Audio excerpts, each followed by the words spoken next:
je m'enjoins ainsi qu'à vous-même de craindre Allah subhanahu wa ta'ala et de nous préparer pour un jour qui aura lieu inévitablement. Ce jour-là, mes chers frères, mes chères sœurs, est le jour de notre mort. Tout ce qui vit sur la surface de la terre quittera cette terre un jour ou l'autre. Allah tabaraka wa ta'ala t'a mis sur terre, mon frère ainsi que toi ma sœur, pour une mission, pour pouvoir l'adorer Azza wa Jal. Beaucoup de gens sont sur terre et malheureusement ils ont oublié pourquoi ils ont été créés. Résultat, ils pensent qu'au plaisir éphémère de la vie d'ici-bas. Ils ne pensent qu'à briller, qu'à exister à travers les réseaux sociaux. On vit aujourd'hui une époque où beaucoup de gens oublient qu'un jour ils vont partir de cette dunya. Allah tabaraka wa ta'ala a dit: et nous n'avons attribué l'immortalité à nul homme avant toi. Il s'adresse au prophète alayhi salatu wassalam: est-ce que si tu meurs toi, ils seront eux éternels? Allah tabaraka wa ta'ala dit également: toute âme goûtera à la mort. Tôt ou tard on va quitter cette vie. Vous en avez entendu des dizaines et des centaines des rappels sur la mort, et on ne cessera de multiplier ces rappels, car le prophète sallallahu alayhi wa sallam a dit: multipliez le rappel de celle qui brise les plaisirs, à savoir la mort. Et c'est rapporté par Tirmidhi. La mort, c'est le sujet qui freine les pécheurs comme vous et moi. On doit en entendre parler souvent et on doit avoir en tête qu'on peut mourir à n'importe quel moment. Surtout à notre époque où on voit les gens mourir par accident, crise cardiaque, ou bien il s'est mangé une balle perdue. Les exemples aujourd'hui sont trop nombreux. La mort est celle qui vient séparer les bien-aimés, et celle qui vient faire rentrer la tristesse et les malheurs dans les familles. La mort, tôt ou tard, tu goûteras à ce verre amer, que tu sois grand, petit, blanc, noir, que tu sois riche, pauvre, que tu sois gouverneur ou gouverné, que tu sois patron ou salarié, toute âme goûtera à la mort. Abu Qatada ibn al-Rabi'i radiyallahu anhu rapporte: un cortège funèbre passa près du messager d'Allah sallallahu alayhi wa sallam qui dit: soulagement ou débarras. On demanda au messager d'Allah: que signifie soulagement ou débarras? Il répondit: le serviteur croyant est soulagé des difficultés du monde, tandis que le serviteur pervers, les serviteurs, les contrées, les arbres et les animaux en sont débarrassés. Rapporté par Bukhari Muslim. Allahu Akbar. Est-ce que nous,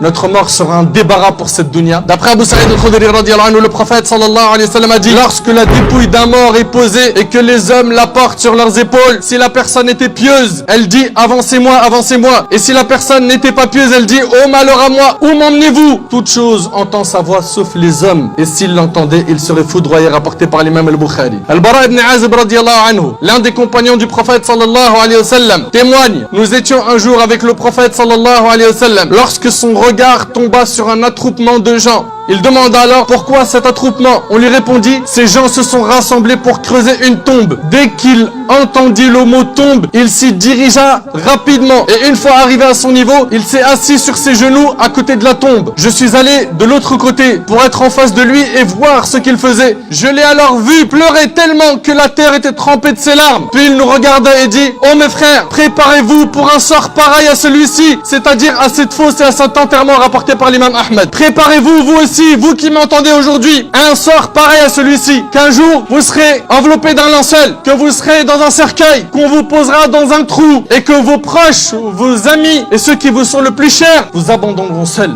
dans ce trou. Et à ce moment-là, il n'y aura que vos actions. Et il y a plein de musulmans et de musulmanes aujourd'hui qui ne pensent plus à ce jour, alors qu'on voit partout des gens mourir, des gens qu'on connaît, des gens qu'on ne connaît pas. La question qu'il faut se poser, lorsque l'on va mourir, qu'est-ce qu'on va prendre avec nous? Es-tu satisfait de ta situation, mon frère, ainsi que toi, ma sœur? Es-tu atteint de fatuité al-ujb? Penses-tu que tu es assez prêt pour rencontrer Allah si tu meurs tout de suite? Si ce n'est pas le cas, qu'attendons-nous pour pleurer des larmes chaudes de regret? Qu'attendons-nous pour revenir vers Allah? D'abandonner le haram? Non, on a tellement été séduit par le diable qu'aujourd'hui, malheureusement, on a des mauvais objectifs, mauvaise fréquentation, on vise tout ce qui mène à la perte. Combien de gens sont morts autour de nous? Combien de janazas auxquels tu as assisté? Combien de morts tu les as vus dans leur cercueil, tu as prié sur eux? Des gens que tu connaissais, que tu aimais, ils sont partis. Et tôt ou tard, ça sera ton jour. Et la question qu'il faut se poser et se répéter, c'est: moi, quand je vais mourir, qu'est-ce que j'aurais laissé derrière mon dos? Allah tabaraka wa ta'ala a dit: la mort que vous fuyez va certes vous rencontrer. Ensuite, vous serez ramené à celui qui connaît parfaitement le monde invisible et le monde visible, et qui vous informera alors de ce que vous faisiez. Les péchés en secret, quand tu étais seul avec ton smartphone ou avec ton ordinateur, quand tu étais enfermé dans ta chambre. Les péchés en public que tu faisais et tu te vantais de les faire. Et aujourd'hui, on a des gens qui se vantent de faire des péchés, c'est-à-dire qu'ils désobéissent à Allah et il en est fier et il montre ça aux gens. Et il gonfle ses muscles en faisant cela. En faisant cela, on dit: c'est un homme, il cartonne, il a réussi dans sa vie. On dit ça de qui? De gens qui sont en train de suivre le diable aveuglement. Wala hawla wala quwwata illa billah. Combien de fois t'as entendu des rappels? Combien de fois t'es venu à la mosquée? Combien de fois on t'a dit reviens vers Allah? Combien de fois on t'a dit lâche le haram? Combien de fois on t'a dit ce que tu fumes va te détruire dans la vie d'ici-bas et dans l'au-delà? Combien de fois on t'a dit l'argent sale ça paye mal? Combien de fois t'as entendu les relations illicites avec le sexe opposé dans notre religion c'est haram? Mais tu t'en moques! Jusqu'à ce que la mort frappe à ta porte. Et là, c'est trop tard. C'est trop tard. Certains diront, Seigneur, fais-moi revenir sur terre, afin que je fasse du bien dans ce que j'ai délaissé. Donne-moi